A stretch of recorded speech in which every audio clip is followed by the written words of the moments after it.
Omegle just...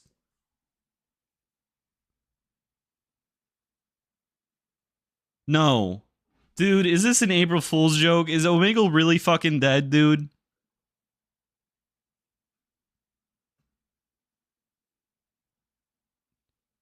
Dude, I'm gonna fucking cry. What? Let me read this. Of all tyrannies, a tyranny sincerely.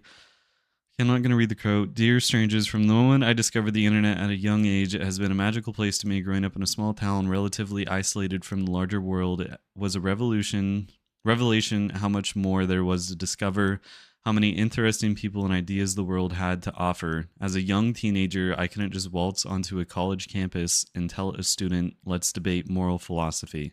I couldn't walk up to the professor and say, tell me something interesting about microeconomics, but online I was able to meet those people and have those conversations. I also have an avid Wikipedia editor. I contributed to open source software projects, and I often helped answer computer programming questions posed by people many years older than me. In short, the internet opened the door to a much larger and more diverse and more vibrant world, and I would have otherwise been able to experience and enable me to be an active participant and contributor to that world. All of this helped me to learn and grow into a more well-rounded person. Moreover, as a survivor of childhood rape, I was actually aware that anytime I interacted with someone in the physical world, I was risking my physical body. The internet gave me a refuge from that fear. I was under no illusion that only good people use the internet, but I knew that if I said no to someone online, they couldn't physically reach to the screen and hold a weapon to my head, or worse.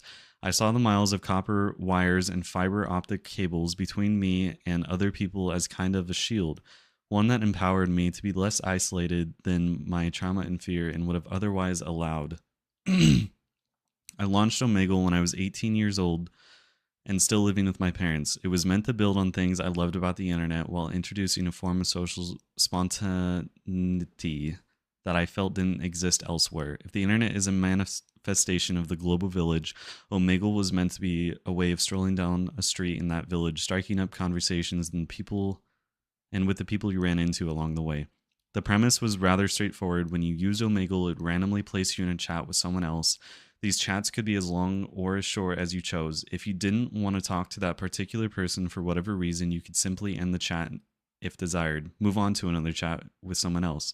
It was the idea of meeting new people, distilled down to almost its platonic ideal. Building on what I saw as the intrinsic safety benefits of the internet, users were anonymous to each other by default. This made chats more self-contained and made it less likely that a malicious person would be able to track someone else down off-site after their chat ended. I didn't know what to expect when I launched Omegle. Would anyone even care about some website that an 18-year-old kid made in his bedroom in his parents' house in Vermont with no marketing budget? But it became popular almost instantly after launch and grew organically from there, reaching millions of daily users. I believe this has had something to do with meeting new people being a basic human need, and with Omegle being among the best ways to fulfill that need. As the saying goes, if you build a better mousetrap, the world will be a path to your door. Over the years, people have used Omegle to explore foreign cultures, to get advice about their lives from impartial third parties, and to help alleviate feelings of loneliness and isolation. I've even heard stories of soulmates meeting on Omegle and getting married. Those are only some of the highlights. Unfortunately, there are also lowlights. Virtually every tool can be used for good and for evil, and that is especially true of communication tools due to their innate flexibility. The telephone can be used to wish your grandmother happy birthday, but it can also be used to call in a bomb threat. There can be no honest accounting of Omegle without acknowledging that some people misused it, including to commit unspeakably heinous crimes. I believe in a responsibility to be a good Samaritan and to implement reasonable measures to fight crime and other misuse. That is exactly what Omegle did. In addition to basic safety feature of anonymity, I can't say that word, there was a great deal of moderation behind the scenes, including state-of-the-art AI operating in concert with a wonderful team of human moderators. Omegle punched above its weight in content moderation, and I'm proud of what I accomplished. Omegle's moderation even had a positive impact beyond the site. Omegle worked with law enforcement agencies and the National Center for Missing and Exploited Children to help put evildoers in prison where they belong. There are people rotting behind bars right now, thanks in part to evidence that Omegle proactively collected against them and tipped the authorities off to. All that said, the fight against crime isn't one that can ever truly be won. It's a never-ending battle that must be fought and refought every day. And even if you do your very best job, it is possible for you to do.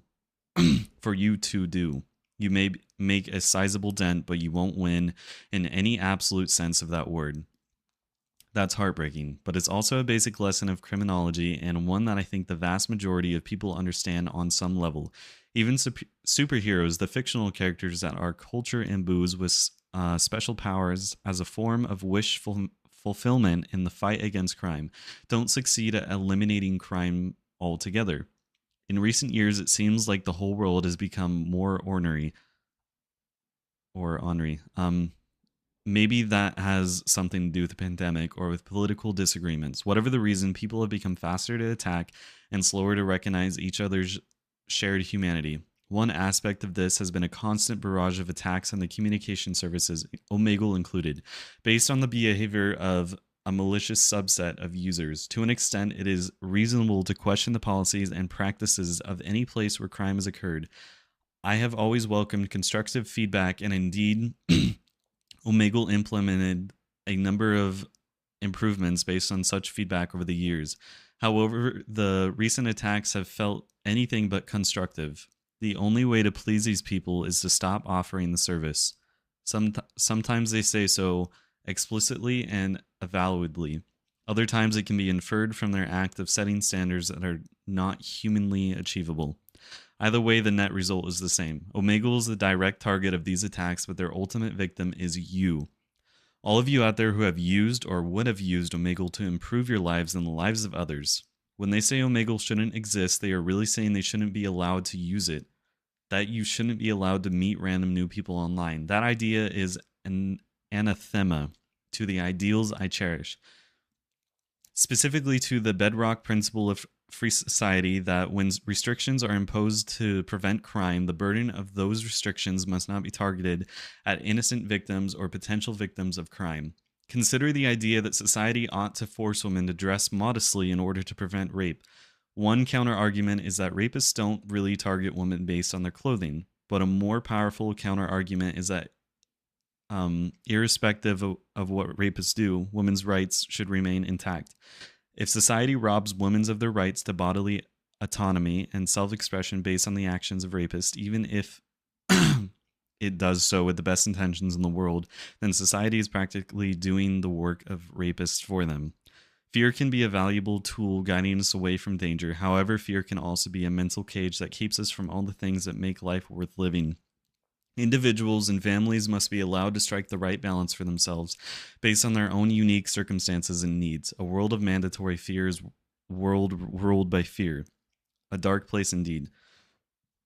I've done my best to weather the attacks with the interests of Omegle users and the broader principle in mind. If something as simple as meeting random new people is forbidden, what's next? That is far away removed from anything that should be considered a reasonable compromise of the principle I outlined.